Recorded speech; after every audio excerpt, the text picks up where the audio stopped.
Hello there. Welcome to the show.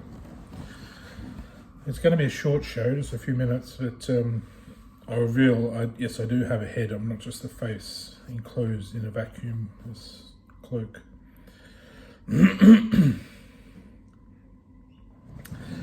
I was just thinking before about, I did regress and I saw my whole history through my spiritual perception of my consciousness and my memories, and I remembered the world history really, in the spiritual sense, where memories are stored, and it's my belief you can time travel by going through the spiritual world, and you can see history, experience it, but you don't affect the present. So you go in there and sort of augment the reality of it, but it's just a memory. So when you go back to the present, that memory is restored to how it was, and it doesn't affect the present day. So there's none of this, changing the past to affect the future and all that sort of stuff. So getting back to what I was going to say, about remembering back, and I remembered all the past of my life and probably the lives of everyone I was involved with. And I remembered I'd invented this little computer. It was like an 8-bit computer, probably the first binary computer. I can't remember my name. I wasn't a popular name. I was just this little bloke in the late 1700s. I built this little computer. It was just this little device. I sort of invented the first binary computer. I think it might still exist somewhere. I'd love to see it, but I don't know where it is. But just see if it's how I remember it. So I'm actually the father of computers. I invented several since too. Not the modern day one. I didn't have anything to do with that in this lifetime when it was sort of invented. But I believe it's sort of corrupt, the way it's been sort of pinched and stolen, and that's why we're getting scams on them and viruses. And I don't believe it should be that way. I think it should all be clean cut.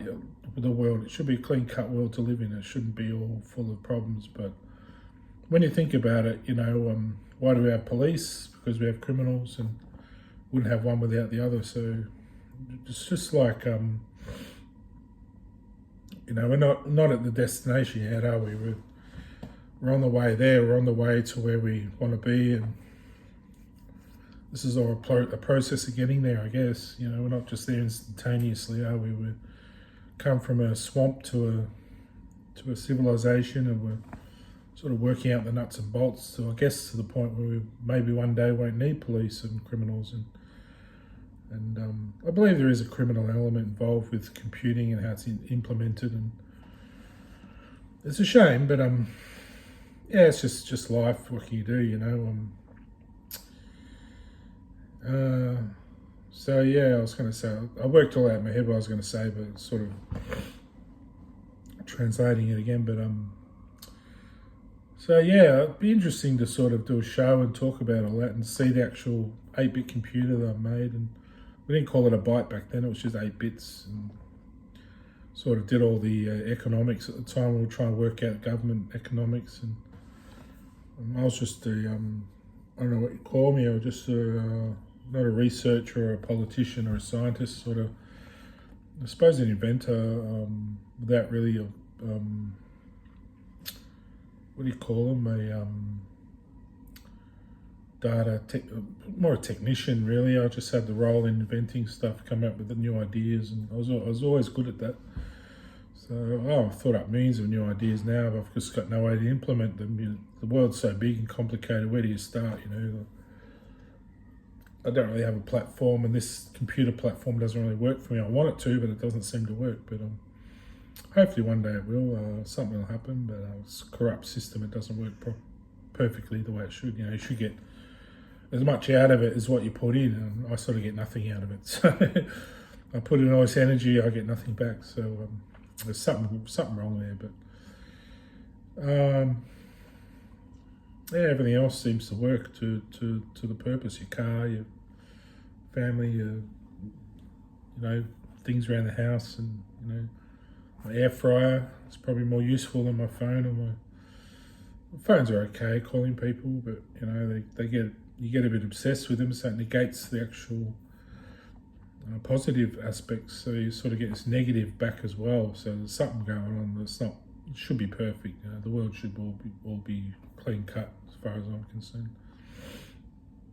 Otherwise, just living in a void of sufferance and misery, and that's not how it should be. The experience of being human, it's not quite right. But well, like I say, we're on a journey somewhere. Hopefully, we'll get there one day, and I'm confident we will. We'll get there in the end, and then be able to move on to something better than just going through the cycles of what we're doing. Sort of going through cycles on Earth till we get them all right, and then we can move on, I guess. So, yeah, I just wanted to put that point out there, and one day I want to build my non-binary computer. It's not a joke, I want to keep it secret. I'll do what I can to keep it private, and hopefully no one's discovered it yet, because I just